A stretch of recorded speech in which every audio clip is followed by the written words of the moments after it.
Hello and welcome to part two of an introduction to the Armada. Now, this one is when we get into more of the, how do I put this? Well, more of the meaty bits of this particular subject in terms of looking at the actual battle, or campaign would probably be more what I would prefer to call it, because it's a series of battles, and that's quite fun because it means you're able to look at things in a different point as they stretch around, as they go along. So, in part one, we dealt with the background, some of the build-up, and to an extent some of the strategy in terms of its broader strokes. Now we're going to look at the technology, tactics, and discuss the luck. So, build troops. Now, again, I'm going to start off by saying thank you to everyone who subscribes and likes my videos. As I said in part one, this is technically for the next 2 months my primary source of income. Don't worry too much about it, but you know, as I outlined again in part one, but does mean I have to be slightly more pushy on the likes and subscribing front because it allows me to buy my books, and we all know how addicted I am to buying books. You've got my smallest set of shelves behind me. Then there's those. And then there's all those, and boxes, and boxes, and boxes. So, lots and lots of books, and there's always room for more books in my life. But it does mean I need to procure. So, money, super chats, all the subscribes, likes, all these things do generate. As they generate more viewers, they generate more people watching the adverts, and the adverts generate a small amount of revenue. So even if you can't or don't wish to give me any money, which I understand, because you might think I could do better, in which case I'm still trying to do better, but watching the adverts, clicking through them, that does generate something. So that's all very kind of helpful. And also there's a patron, but we'll discuss that more at the end. Bilge pumps. Well, as I said in part one, and I'm going to say this again, if you want to find out why the new version of Rochambeau is rock, paper, exocet, known as rock, paper, exocet, go listen to the latest episode 9 of Bilge Pumps. You won't be disappointed. So, the ships. Now, this is the point where I get into interesting moments with some of my colleagues. So, if you don't mind, I'm going to bring up my notes. And I'm going to expand the screen so you are looking at these pictures nice and closely. But first thing I wanted to talk about is the Ark Royal. It's only been built in 1587 and originally as the Ark Raleigh, because Sir Walter Raleigh is building it. Yes, the person who is namesake for my dog, for the fluffy research assistant. And whose book I also have here.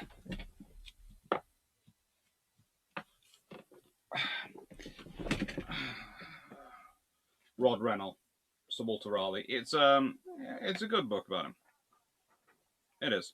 Anyway, basically, to pay off his taxes to the Queen, because he owes the Queen a lot of money, he's been ordering a new ship built in the fast galleon style. And, well, he's called it the Ark Raleigh. It's now going to be called the Ark Royal because it pays off his taxes.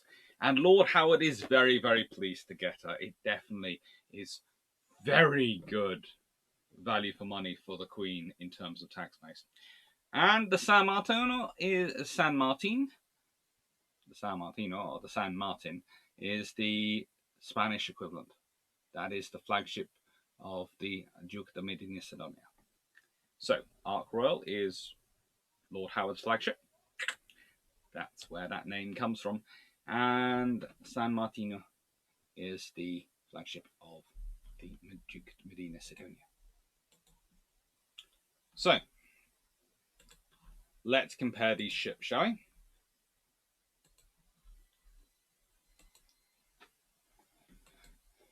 If I can get my notes up.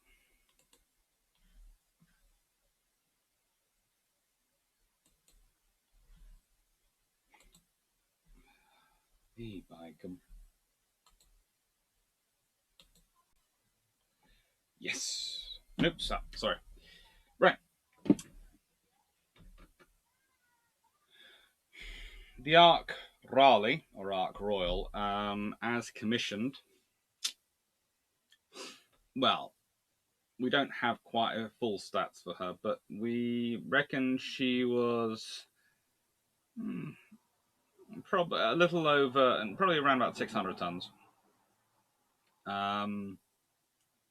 Maybe slightly more. There's disputes because there are different. The figures we really have for her are from 1599, which is of course a few years later, 11 years later, and 1608 after a rebuild. So it's these things get added on to time.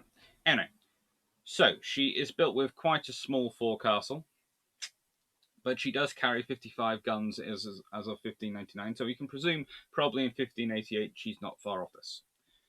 Complement is around about theoretically 400, but probably a few more.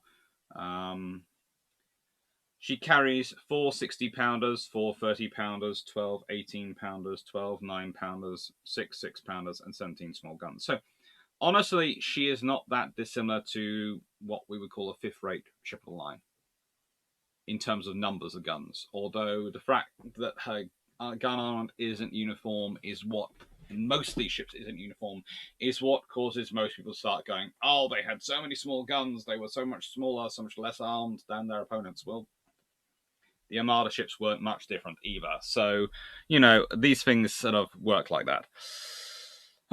Right. It's fun. Anyway.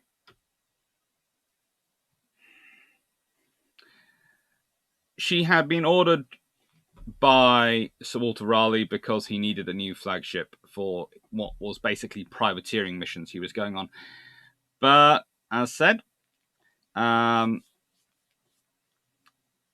Raleigh owed a lot of taxes, and therefore he was forgiven some of his taxes by giving the ship being transferred to the Queen. In fact, the Queen got her for about £5,000. Well, she didn't actually have to pay anything. She forgave Raleigh £5,000 of taxes. He probably couldn't pay her anyway. In return, got a very cool ship.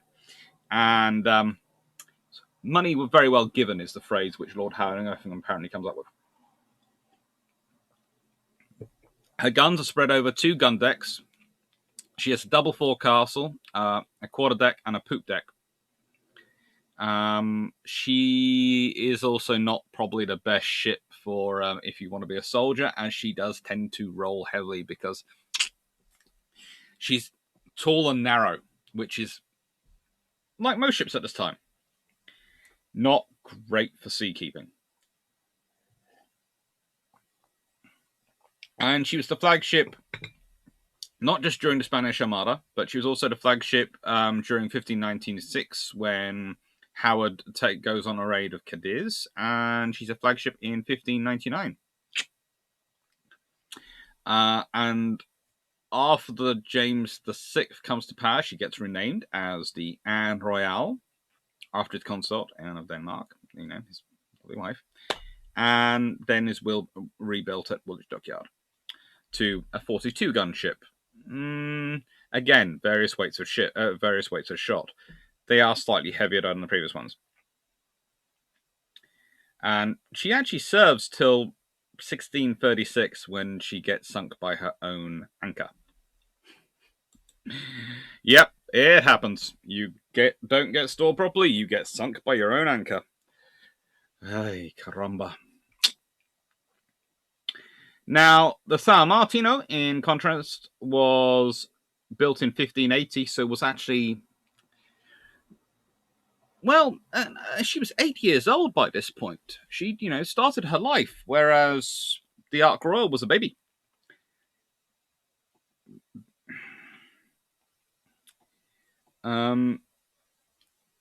Basically, she's inherited because the Kingdom of Portugal are building all these large galleons, but when Philip, how do I put this, inherits the Kingdom of Portugal,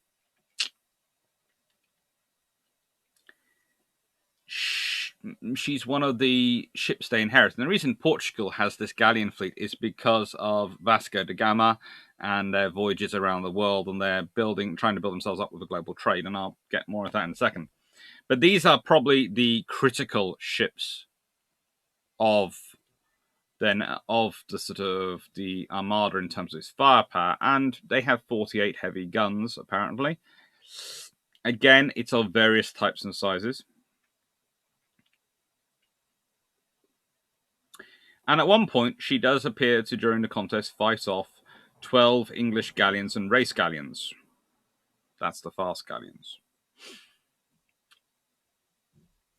She had 3 masts, 2 square rig masts and a lantine mizzen mast, and again, her guns were carried on over 2 enclosed gun decks. She has an overall length of 180 feet with a beam of about 40 feet.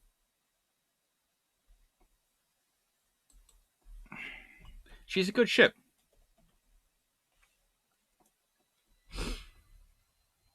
For what they're building her for. And they are the core ships of the Force. Now, I can get over reading my notes. Vasco da Gama. Critical explorer for the Portuguese.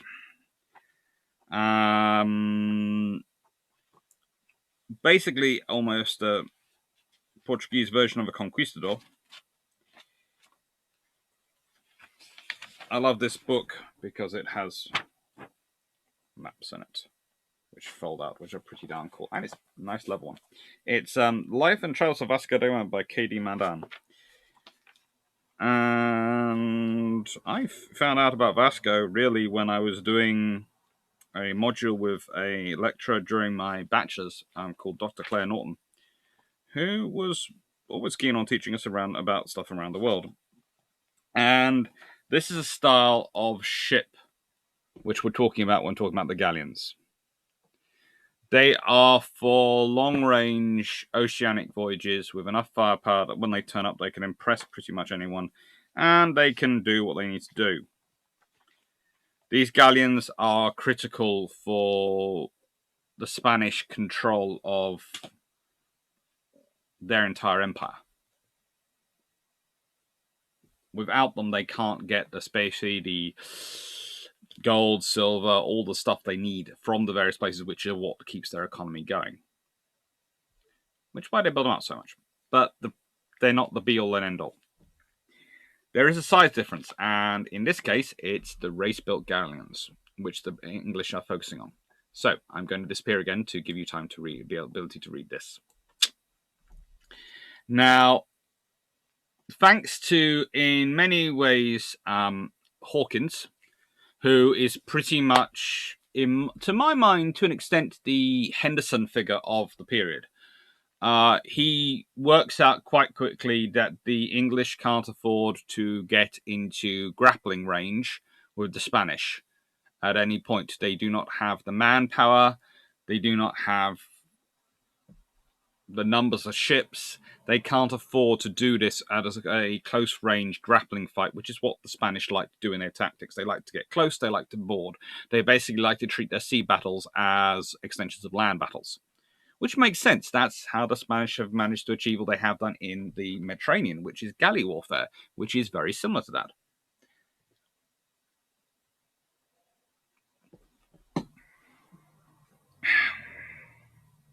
They're fast ships, hence marketing as having the head of a cod and tail of a mackerel. And by having reduced fore and after castles, it actually takes down the top weight, which makes them more maneuverable, even though they are longer. Okay? You have to be careful when you're dealing with a galleon because it's so raised up that even though it might be slightly shorter and beamier in comparison to the race galleon, you have to be careful trying to turn it hard in the wind and all these things because the whole hull can act like a sail and then you can have a lot of problems, especially with all the weight you're carrying with guns and extra people aboard. And that's actually the discussion we have going on the 20th of July. As you will know, if you've studied the Armada campaign, the 20th of July is actually during the campaign. This is a discussion during the campaign. And basically, the Duke of Medina gets all the commanders he can together to discuss it. And there's Don Alonso de Lea, Don Francisco de Bavaria, Andres de Alva, Don Giorgio de Manic, the Admiral-in-Chief Juan Martinez de Recol, Don Pedro de Valdez, Don Flores Valdez, Miguel de Queno, Captain Martin de Betadona, Captain Diego de Madrua, Don Diego Enriquez, Gregorio de las Alas, and Admiral Squadron Diego Flores. There's a lot of people there. And you have the two debates going on. And you have basically a lot of these officers are very senior officers, but they're not that experienced at sailing. Even though they've got the ships this far, they're not that experienced at sailing.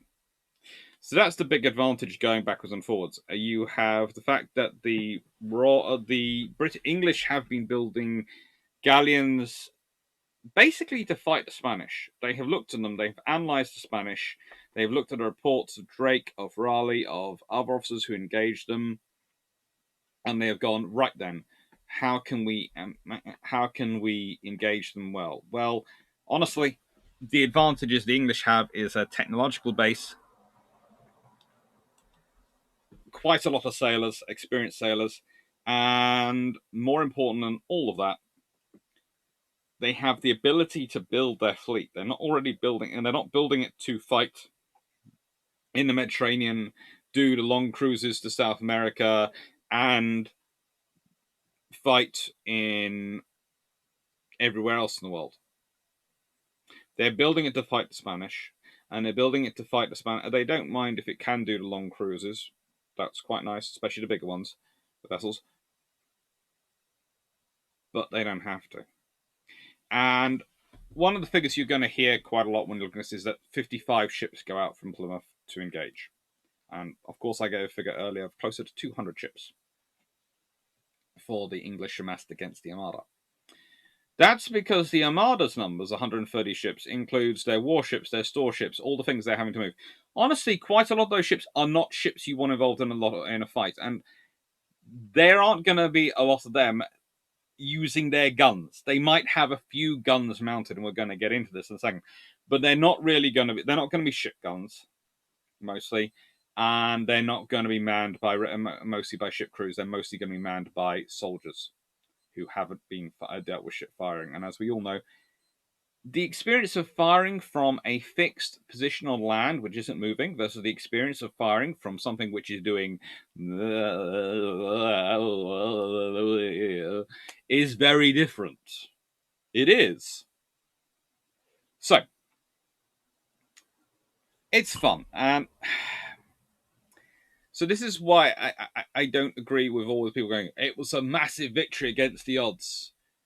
Really? Because in warship terms, and this is just me looking at those figures, I'd say the Royal Navy had more warships than the Spanish did.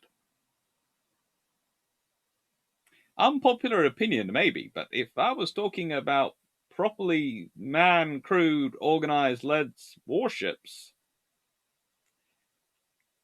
well, my maths puts the Royal Navy at somewhere in the region of about 50 something of those sort of ships.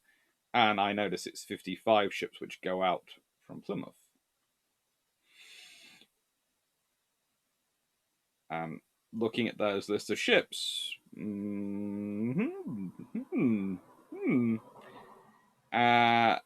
Yes, you have 130 ships, but a huge number of those are transports, which frankly you don't want to go anywhere near anything. You really don't want going anywhere near anything. So we have Spanish cannon and we have English cannon. Now, here's another thing. Not all Spanish ships just had their cannon on long carriages. Sorry, forgot that. But they mostly did. Why? Because they're thinking about fighting a land campaign. Those cannon aren't being carried as primarily ship armament. They're being carried, they can do the ship firing role, but they're being carried so that when they drop them off ashore, that's the artillery train. This is another reason why I don't think the Duke of Parma's whole army is coming. They're taking their artillery train with them. If he was bringing his whole army, why do you need to bring the artillery train with you as much as they are doing? Yes, you're going to be doing sieges in the UK, but you only need to bring so many guns, surely. Then you've got to logistics and move them. This is another reason why I think the English would have had a lot of time to react had the Spanish army actually landed. They have brought so many guns, so many stuff with them that they would undoubtedly want to get off the ships. That it's going to take them a while to get them off, which would give the English a lot of time to organise. And you've got Cecil and Walsingham, both very good administrators who will be funneling troops using all their connections to Leicester at Tilbury or wherever he sets up his command. He'd probably fight at Tilbury if he could maintain that full position, if not withdraw firing.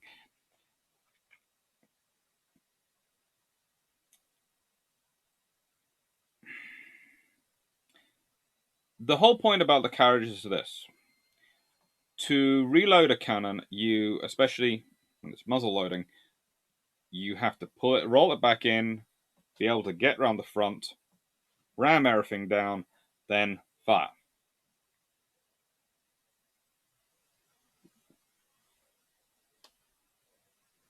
If you have a very long carriage, getting it back in, you have to work that much harder. You have a narrow space. You have a limited space, especially on galleons. They're not exactly wide. So you have to roll that much more in. It takes that much longer to reload. And it's that much more dangerous. And time builds up. When you are firing and you're keeping up firing, the effort, the manpower required to move the bigger, heavier carriage with the gun on it and roll it in and roll it out and all these things takes longer. Yes, they might be ultimately a slightly more powerful weapon when fired, but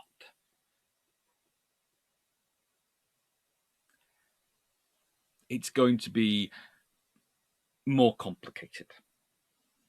It's going to take a build up a lot more, and it's basically the classic argument which you get with a 6-inch versus 8-inch cruiser. 8-inch shell is better, but most 8-inch cruisers can be damaged by a 6-inch shell at the right range, and 6-inch can fire a lot faster. So pre-radar, when you're going to be engaging probably at visual range, like these ones are doing, and it's the same with the cannons at the Armada. And what I would point out is you have both styles of there's two styles of cannon from the Mary Rose there. There is the cannon which we presume the English had actually at the rear. Forward is another one possibly, but different styles of trunking and drawing. We think probably you've got closer to this carriage, which allows elevation and adaptation of guns from the way they're discussing. The one close forward by the time of the Spanish Armada, if they hadn't been getting down there earlier during Henry VIII's own reign. The other one is the original type of ship's gun carriage behind it. So let's look at the tactics and how successful they were. So the Armada mainly has a policy of moving in this crescent formation. Why? Because they're protecting all those store ships. They don't want them getting and fighting. And you've got the heavy galleons on the out tips and in the center. So they provide a covering force. So therefore, the English can't just cut in. If you were sailing all in line, the English could cut in. If you were sailing bunched up in a sort of circular formation with your warships all around, well, again, it would create a very thin crust of warships, and firing and maneuvering would be very, very difficult. So the crescent is the best balanced formation for them to go for. And it works quite well. They lose some ships, but not that many. The English suffer the issues traditional with Francis Drake turning off his light. But they're only getting down it. One interesting thing that comes up as a debate is when they're passing Plymouth and the tide and the wind is keeping the English in. The debate as to whether or not the Spanish should have used that tide to actually go into Plymouth and invade Plymouth directly and, drop off the troops there. There are 3 reasons I wouldn't recommend to do this. 1, Plymouth is one of the few areas where there's a large concentration of anything in terms of there is a concentration of forts to protect it. There is a concentration of a large number of sailors who have got guns. There is a lot of soldiers who are armed, and there's also the trained bands of Devon and Cornwall, who are all a fairly large number of them are also massed there. Don't take this the wrong way, but yes, you might have 18,000 troops, but doing an amphibious operation straight into the teeth of your armed enemy who has in one of their few very well defended positions is probably a good way, even if the wind is with you and God is on your side, a good way to get your troops killed. So, in my way, I'm on the side of Medina Sidonia here. I think he made the right decision. I think the coup de foudre, the single punch is always an attractive option because it would take out the English fleet. It would take out everything in one go. But how quickly can you offload those troops? How much fire are you going to be under? How many people are you going to lose? How much fire?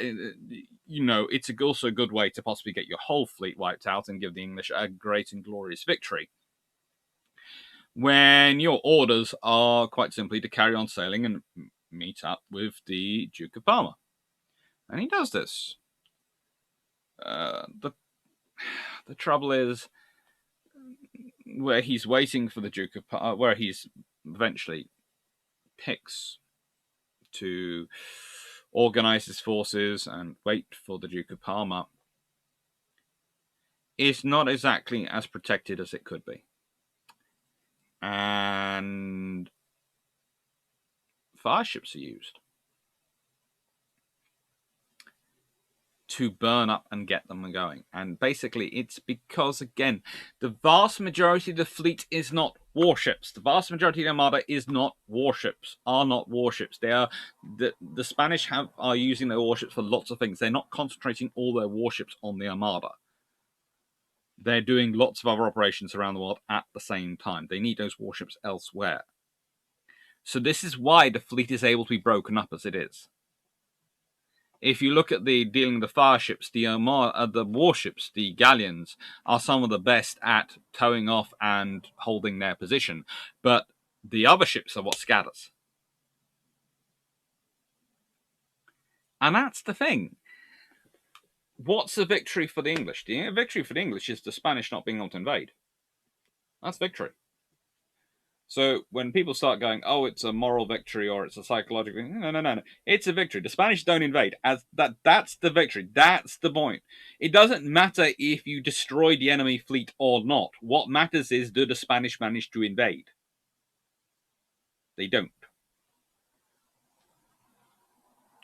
So, summary. And that's one of the huge montage paintings, which has the Battle of Gravelines, the speech at Tilbury by the Queen Elizabeth, and all these things going on.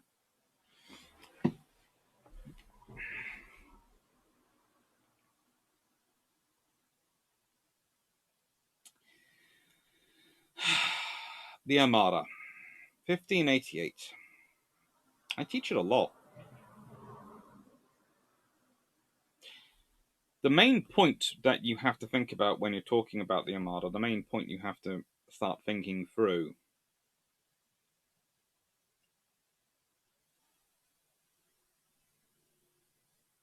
is what are you setting your goalposts for? Okay, what is Philip's goal of victory? Philip, his victory would be outright would be getting rid of Elizabeth and preferably conquering England.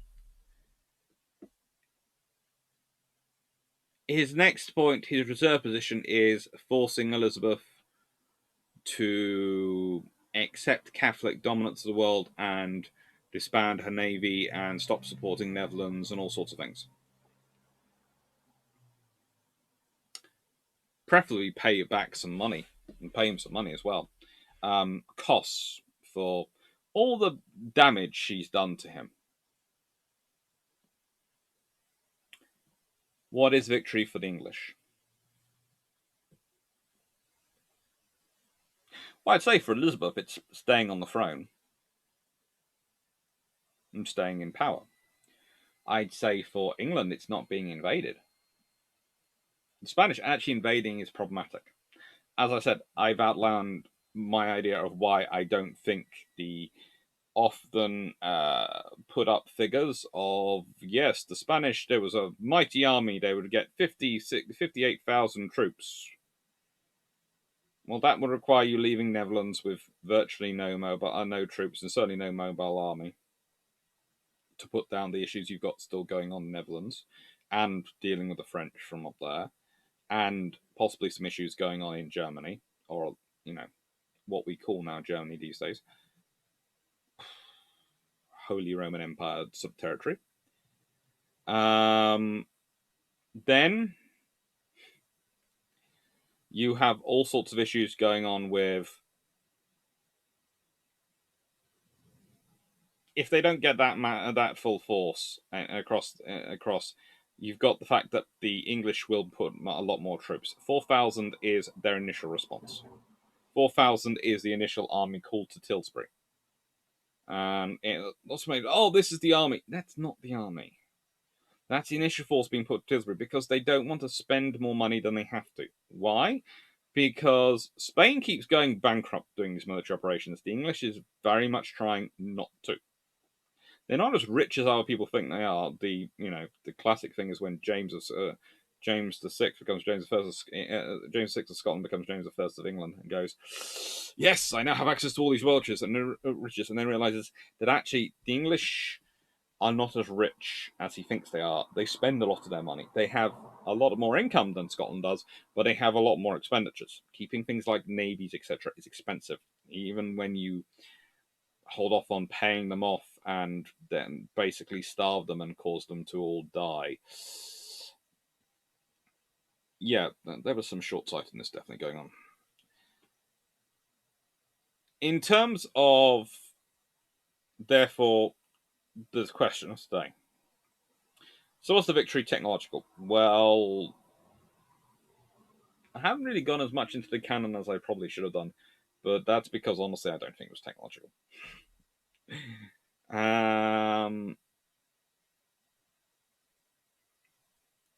They both have cannon. The Armada the Armada has less warships though than the English fleet. They have a lot more ships to protect. They have a lot more ships which are mounting guns, yes, but actually using them is a different matter. So I'm sorry, even if it just no. Cannon technology is morally the same. It's their carriages which are different. So if you want to get into that, you can do, but and it's not dramatically different. I don't think I'm not so sort of thinking this was a massive problem. I think it slowed down the firing rate of the Armada, certainly versus the English ships, but there again, we're not talking about Napoleonic War era warfare of things at sea. You could have annihilated the Armada, as I said, with a good with a fourth or a fifth rate from Nelson's time. Could probably have taken out most of the Armada quite happily. If you took a third rate back, a couple of third rates, you could probably have beaten off the Armada and beaten up the English fleet and declared yourself ruler of King Pom Pom, whatever you want to call it. They just don't have the firepower we associate with the Age of Sail. This is very much the beginning of the Age of Sail. This is very much, and I would say again, the race-built galleons are a good example of this. They are sort of the beginnings of what I would call starting down the routes to become the rated ships, because you're getting rid of the fighting positions for your soldiers. Because the reason you have a forecastle, the reason you have these fore and aft positions, is because they provide you the ability to use your bows, your muskets at close range, and have defender positions on your ships for you to fight from when you're conducting hand-to-hand fighting. That is what they're there for. They're imposing, they're massive. They are castles of wood at sea. Hence the name, forecastle.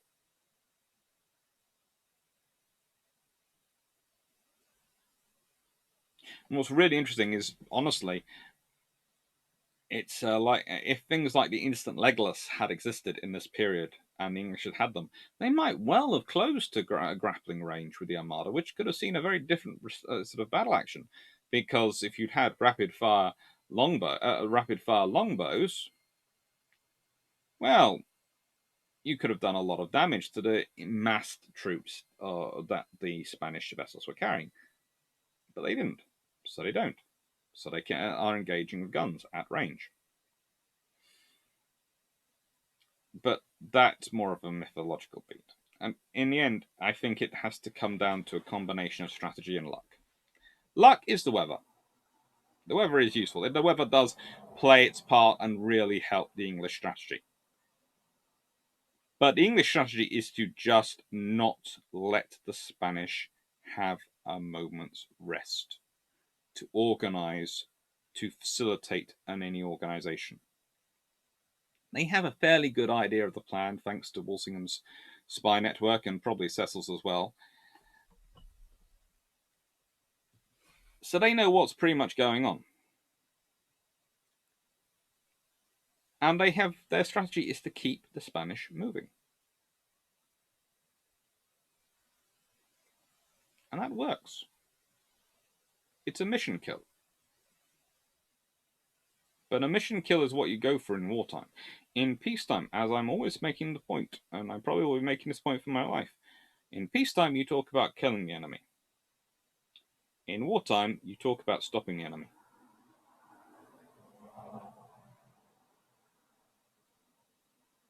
One costs a lot less in treasure and lives. One sounds better when you're marketing it. But I'll be looking forward to the live this afternoon and seeing what you all think.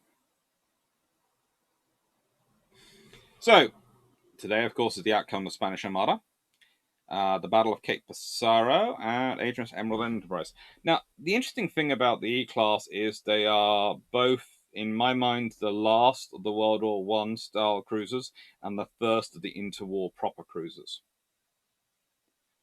Leaving the County class as a bit of an aberration in the design front, because that's just weird. They are that. You know, Emerald is this older vessel.